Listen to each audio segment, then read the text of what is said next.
The jungle steamed like a living thing. It was 1945, somewhere in the Pacific, when a column of Japanese prisoners stumbled into a newly built Allied POW camp.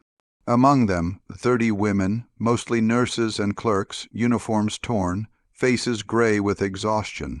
The air smelled of disinfectant and diesel, a mix too clean for war. They expected punishment. Instead, an order came that made their stomachs twist harder than hunger ever had. "Line up, women to the left." The women froze. The American guards said it calmly, like announcing dinner. The men were marched away, the women left standing in sunlight sharp as knives. Then another voice, slower, from behind the line of tents. Medical inspection. Skirts above the thigh. For a second, silence burned louder than gunfire. They thought they'd misheard. One woman, Sato, a field nurse, whispered, "They want to shame us." Another muttered, "Better die than obey." Yet no rifles lifted, no laughter followed, only a clipboard and a woman in khaki approaching. A U.S. Army nurse. Her name tag reads CPL, Miller. She didn't sneer or gawk. She simply gestured to a folding table stacked with medical kits and iodine bottles. The Japanese women hesitated. The order repeated. Slowly, trembling, they lifted their skirts above their knees, some crying, others numb. The American nurse squatted, eyes focused on each leg, checking for ulcers, rashes, infected cuts. The Japanese had marched through swamp and coral for weeks. Their skin told the story. "Jungle rot," Miller said, not unkindly. "We'll treat them." Sato's heart raced with confusion. Why would captors care about infected legs? She remembered her own wounded comrades abandoned in the jungle because medicine was for the Empire, not for women. Here, the enemy used medicine on enemies. Reports later estimated over 3,000 Japanese women were taken prisoner during those final Pacific campaigns. Many were treated by Allied medics within days of capture. It wasn't mercy they expected. It was humiliation. But what they got was something far stranger: clinical compassion. When Miller stepped back and said, "Next group," Sato stared at her boots, wondering what kind of war punished you with kindness. That night, under tar paper roofs and mosquito nets, whispers rippled. "They made us show our thighs, but not for shame."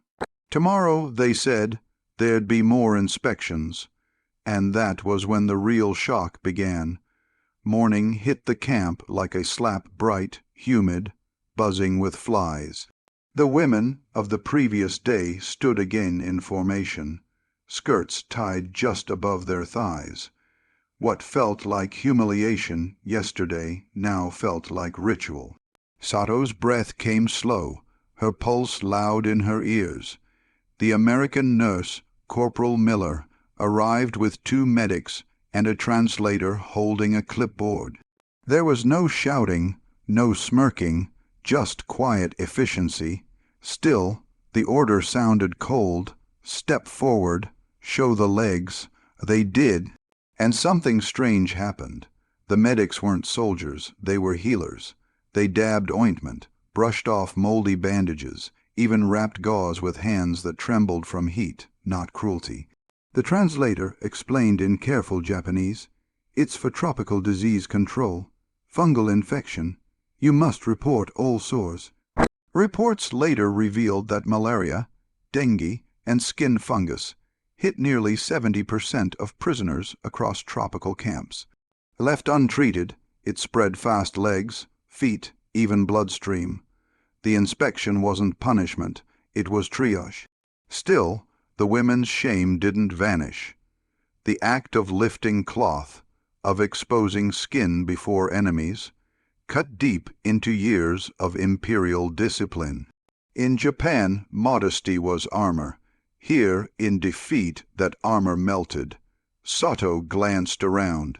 One medic whistled softly through his teeth while wrapping another woman's thigh. But it wasn't lewd, just routine. Miller caught his glance, snapped, eyes on the wound. The authority in her voice startled everyone. She treated her own men like tools, not masters. When a soldier offered Sato a canteen, she hesitated. He insisted the water was colder than she'd felt since capture. It shocked her throat, then her eyes. She blinked hard, not sure if she was crying or sweating. They looked at us like patients, not enemies. One former POW, you later recalled in her post or diary. It was the first time an American touched me without hate. After each inspection, the women were sent to the infirmary tent. Inside, the smell of medicine replaced the jungle rot.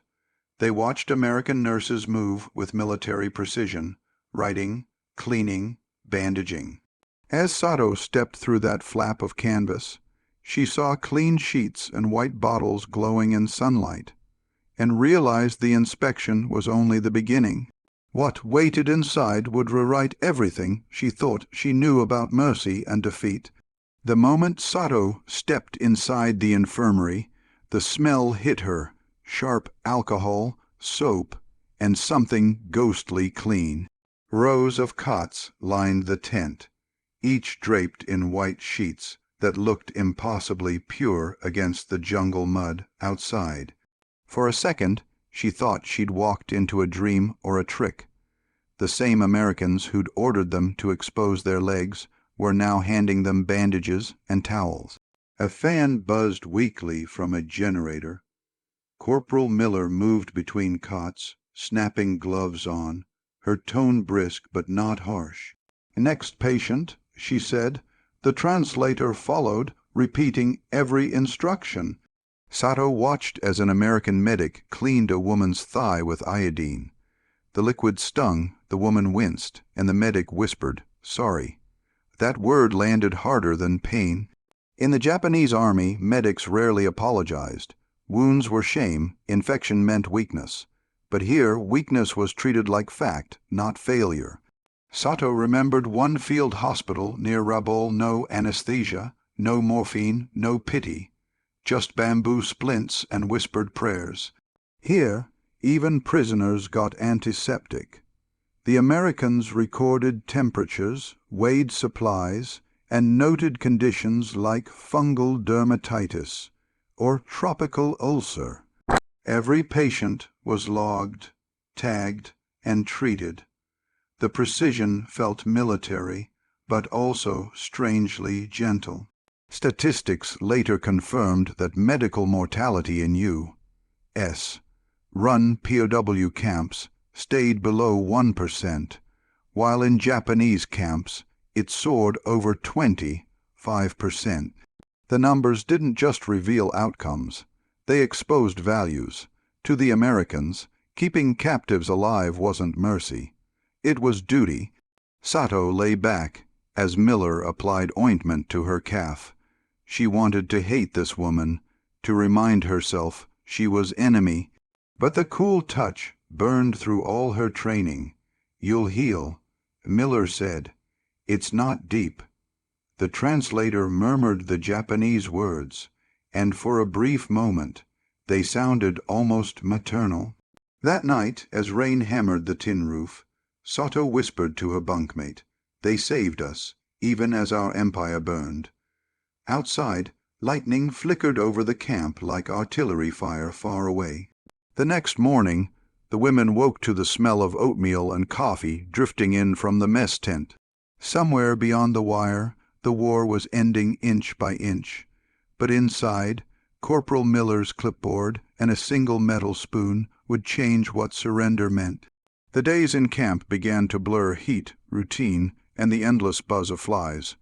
By dawn, the women prisoners were already lined up for roll call.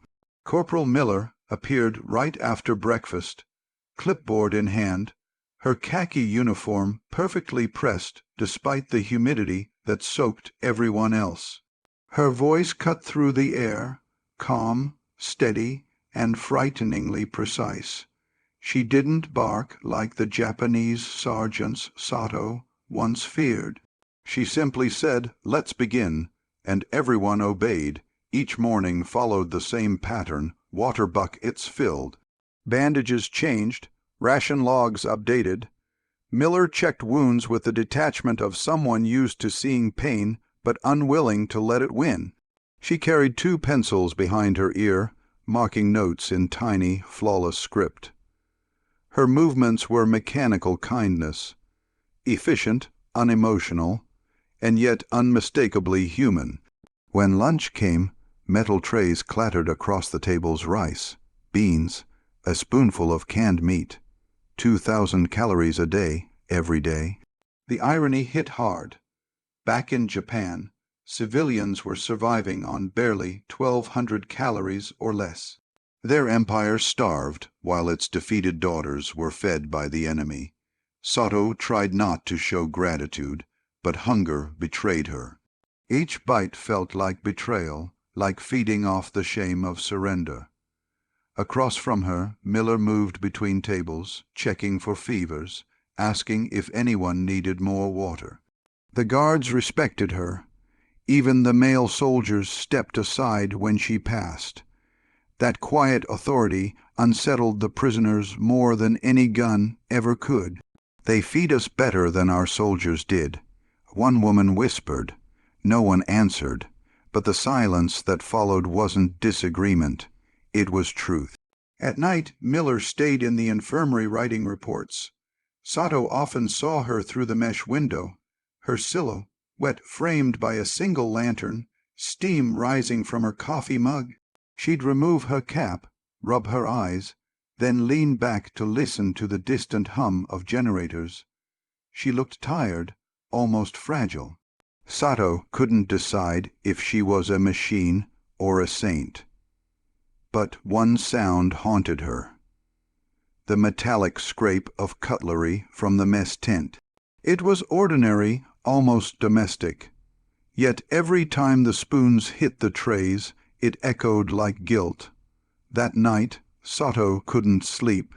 The rhythm of metal on metal replayed in her mind, pulling her toward something she didn't understand, something waiting in the letters she would never send. The sound of pencils scratching filled the barracks. Each prisoner was given one thin sheet of paper, standard Allied issue, lined faint blue, a red stamp reading "censored." The guards explained through the translator. They could write to family, but every line would be checked. No complaints, no military talk, only personal matters. The irony bit deep. What personal life was left for prisoners of a vanished empire? Sato gripped the pencil. Her fingers shook from exhaustion, not fear.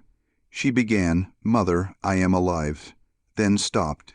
"How do you explain that your captors made you lift your skirt, not to shame you, but to save your legs? How do you tell your mother that your enemies treat your wounds more gently than your comrades did?" She wrote anyway. "They made us show our thighs. It was for medicine, not dishonor." The words looked unreal, like someone else's story. Around her, other women wrote in silence. Some drew tiny cherry blossoms in the margins, symbols of dignity. Others pressed their palms flat to hide tremors. The guards collected every sheet in a brown sack. They smiled politely. No one told the women that 94% of all POW mail from the Pacific would never reach home until after the war. Most of these letters would vanish into storage, unread for decades. Even so, the act of writing felt sacred. Sato folded her note, sealing it with a thumbprint of dirt. She imagined her mother opening it, whispering, "She survived." The thought alone steadied her. At dusk, Miller entered with a stack of clean towels. She noticed the women's faces, hopeful, tense, fragile. "Mail day," she said quietly. No mockery, no pity, just that. For a moment, Sato thought Miller almost envied them for still having someone to write to. That night rain began to fall again, drumming softly against tin roofs. The camp lights flickered. Outside, a guard's voice echoed through a megaphone. Inspection tomorrow. Group B. The words froze everyone mid-breath. Sato looked down at her ink-stained fingers. Tomorrow meant another line, another order to expose what little dignity remained. Yet deep inside, something unexpected stirred. Trust. Maybe this time they would walk in by choice. Rain washed the camp clean by morning. Mud gleamed under sunlight, steam rising off every surface like the jungle itself was breathing. Group B stood ready before the infirmary, skirts already tied up, sleeves rolled, faces set. What had once felt like violation now carried a strange calm. Sato noticed it in the others too. No trembling hands, no whispering prayers. They understood the ritual now. Corporal Miller arrived, same clipboard, same expression. Only this time she didn't need to order them twice. The women stepped forward on their own, lifting their skirts to reveal healing skin. The air smelled of antiseptic and soap. The guards kept their eyes averted, learned habits replacing awkwardness. The routine had evolved into rhythm. Measure, clean, bandage, note, repeat. A medic wiped Sato's leg and smiled faintly. Good recovery, he said, pointing at the pink scar. She didn't reply, but her silence no longer carried fear. It carried acceptance. Within 2 weeks of these health checks, over 40 skin infections had cleared across the women's camp. That statistic never appeared in official reports, but it lived in every healed limb. They made us clean. One former prisoner later wrote, and it felt like defeat. Cleanliness had always been tied to control. To be washed by the enemy was to admit they ruled not just your body, but your shame. Yet the women followed every instruction, learned to use soap rations, and even laughed softly when medics scolded them for skipping. Miller's tone softened too. She asked questions through the translator. Any pain? Are you eating enough? Words that, in another life, would have sounded like care from an older sister. When the final inspection ended, Miller called out, "Photographic record, Group B." The flashbulb that followed cracked like distant lightning. The women flinched, their bodies stiffening, thinking this was documentation for humiliation or propaganda. But Miller just nodded at the photographer for Red Cross archives, proof they're alive. For the first time, Sato didn't look away from the lens. She held its gaze, her face unflinching. The camera captured not weakness, but survival. As the flash faded, the women blinked, trying to see again. In that brief blindness, a question sparked between them. What would the world think, seeing their captured faces in foreign newspapers? The flash had left a white ghost in everyone's eyes. For hours afterward, Sato kept blinking, seeing the square of light burned into her vision. The camera had clicked once, twice, then again. Each snap a small thunderclap that made hearts stutter. No one knew why it mattered. They only knew they'd been captured again, this time not by chains, but by film. A week later, the rumor spread. Someone said the Red Cross had sent a notice to the camp. Another claimed that the photo, their photo, was printed on a bulletin board in Manila with the words "Japanese women prisoners, alive and well." Sato didn't believe it until she saw the proof. Miller herself tacked a copy to the infirmary wall, grainy and blurred but unmistakable. 30 faces, exhausted yet upright, standing barefoot in sunlight. "We were evidence," Sato whispered, "not ghosts."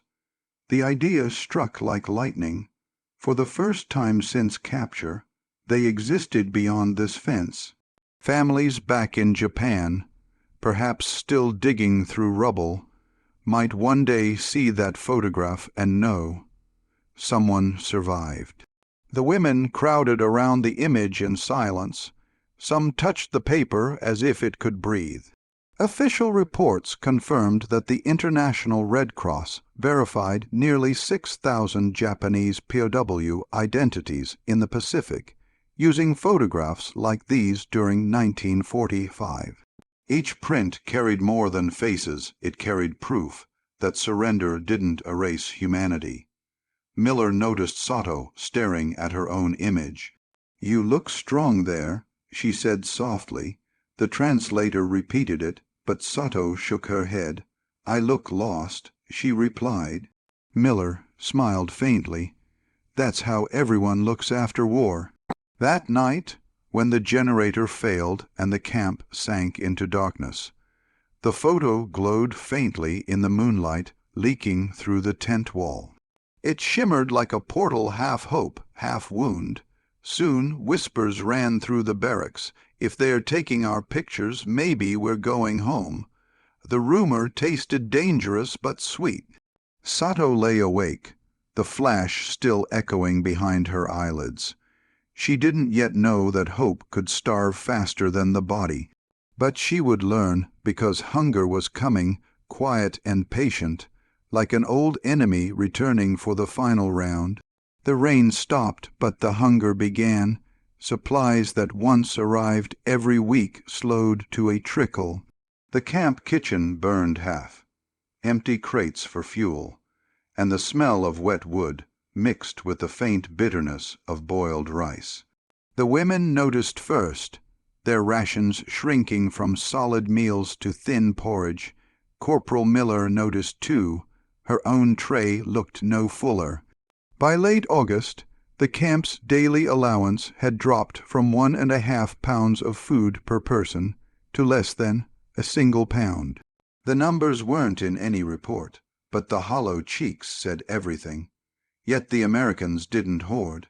When the cooks realized they'd run out of canned beans, they split their own rice balls and handed them to the prisoners. That night, Sato watched something she couldn't have imagined a month earlier. An American sergeant and a Japanese nurse sitting side by side, eating from the same dented pot. No speeches, no translation, just the shared sound of spoons scraping metal. "We starve together," Miller said quietly. The translator didn't bother repeating it. It was clear enough. In Japan, propaganda had painted Americans as beasts, devourers of women and pride. But here, under the low lamps of a jungle camp, the enemy starved with them, and somehow that broke more walls than any mercy ever could. Sato felt her stomach tighten after every meal, not from pain but from guilt. She remembered children in Tokyo digging for roots, soldiers dying without rice, families burning heirlooms for warmth. Yet here she was fed, treated, and still alive, while the empire rotted from within. One night the generator died again. The camp fell silent except for distant thunder. Sato lay awake listening to her own heartbeat, counting each slow pulse like rationed grains. Outside, Miller argued with the supply officer, her voice sharp, tired, desperate. "If we run out, we run out together." The next morning, no supplies came. Instead, the sky began to rumble in a new way, low, mechanical, unearthly. The guards looked up, shading their eyes. Engines. Sato stumbled outside, thinking it was another bombing. But what fell from the sky wasn't fire. It was paper hundreds of leaflets, fluttering down like snow over the wire, blanketing the mud in white. The sky was white with paper. Sheets drifted down like snow, spinning lazily in the humid air, sticking to mud and faces alike. Sato caught one before it touched the ground. The words were printed in 2 languages, English and Japanese, and they made her knees give way. "Japan surrenders. The war is over." For a moment no one breathed. Then someone laughed, a wild, broken sound that turned into sobs. Others fell to their knees, clutching the leaflets like holy relics. The guards didn't stop them. Even the Americans stood still, eyes lifted toward the falling words. Reports from that week confirmed what the leaflets promised. Emperor Hirohito's voice had been broadcast across Japan, declaring surrender on August 15th, 1945. But out here, deep in the Pacific, radio static still owned the air. The papers were faster than truth itself. Sato's hands trembled. She whispered, "We lost," then corrected herself. "It's finished." Around her, disbelief clashed with relief. One woman began singing softly, a tune from childhood until her voice cracked. Another kept repeating, "We can go home," as if saying it might make it real. Corporal Miller approached, leaflets sticking to her uniform. "We don't have confirmation yet," she told the translator. "But if this is true, the nightmare's over." Her voice faltered for the first time. That night the camp buzzed with confusion. Some prisoners cried with joy. Others stared into space, empty as drained shells. Sato lay awake, the leaflet folded beneath her pillow. She couldn't stop rereading it. Each time the words looked less like victory, more like confession. The next morning engines roared again, but this time from trucks, not planes. Dust rose as soldiers unloaded crates. Orders were shouted, and the translator called out, "Prepare for transport." The camp that had been a cage was suddenly temporary, dissolving under the weight of new orders. Miller walked through the rows of cots, clipboard in hand, voice steady once more. "We're sending you to Manila," she said. "Repatriation process begins now." Sato felt her throat tighten. She looked at the same tents, the same fences, and realized she might miss them, the strange safety found inside enemy walls. The trucks rumbled closer, engines humming like distant thunder, ready to carry them toward a world none of them recognized anymore. Engines coughed to life before dawn. The women climbed into open trucks, their thin uniforms flapping in the coastal wind. A convoy of military vehicles rumbled down the dirt road toward the Manila docks, leaving behind the jungle that had once caged them. Sato sat at the edge of a wooden bench, gripping the railing as the landscape blurred. Burnt fields, wrecked hangars, and villages half rebuilt from ashes. The road was lined with locals who didn't cheer or curse. They just watched. Some waved small flags, some handed fruit to the guards, others stared blankly as the Japanese POW passed. Sato couldn't tell whether it was forgiveness or exhaustion. The world looked drained, like color had been rationed too. At the port, ships stood heavy in the bay, their hulls dented, their decks crawling with cranes. American nurses moved between lines, checking names against repatriation lists. Corporal Miller appeared again, her hair tied back, eyes tired but focused. She didn't smile, but she nodded at each of her former patients. Official records show that more than 3,000 Japanese POW, men and women, were repatriated through Philippine routes by the end of 1946.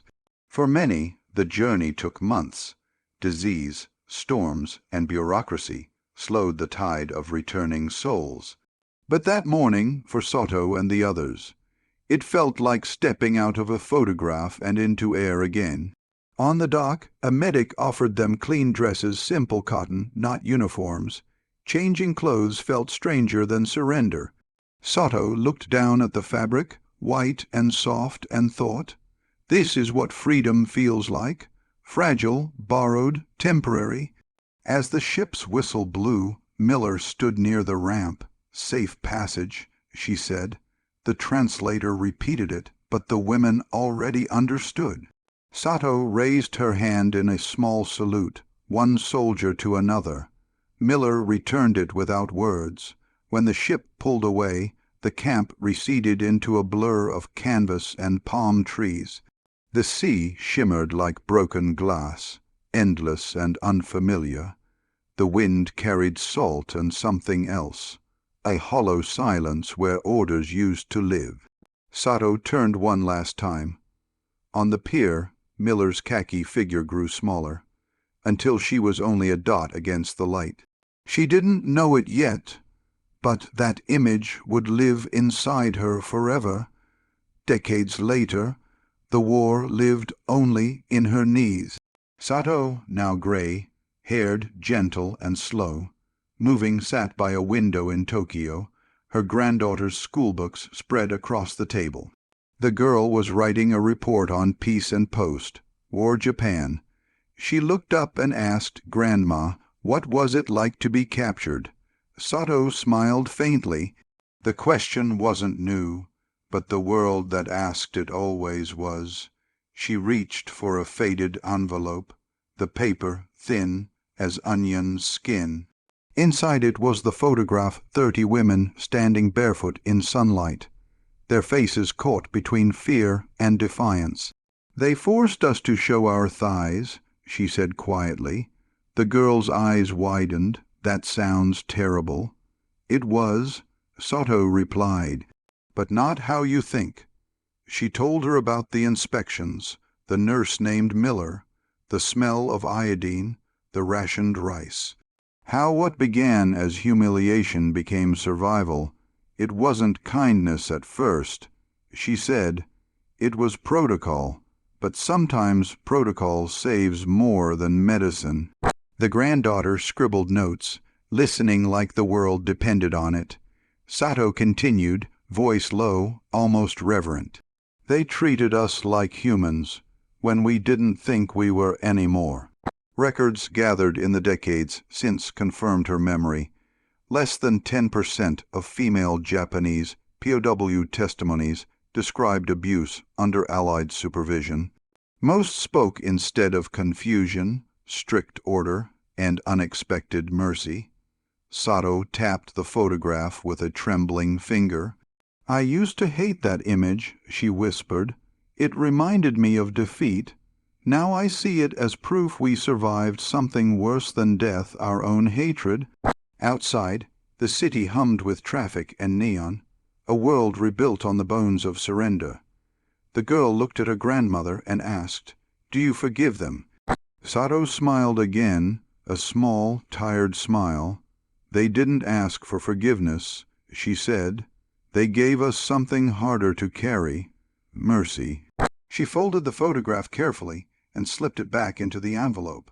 The paper made a soft sigh, like closing a door that had waited 80 years to rest. In the end, she didn't remember the camp fences or the soldiers' rifles. She remembered the strange order that began it all, and how exposing skin for the first time exposed their shared humanity.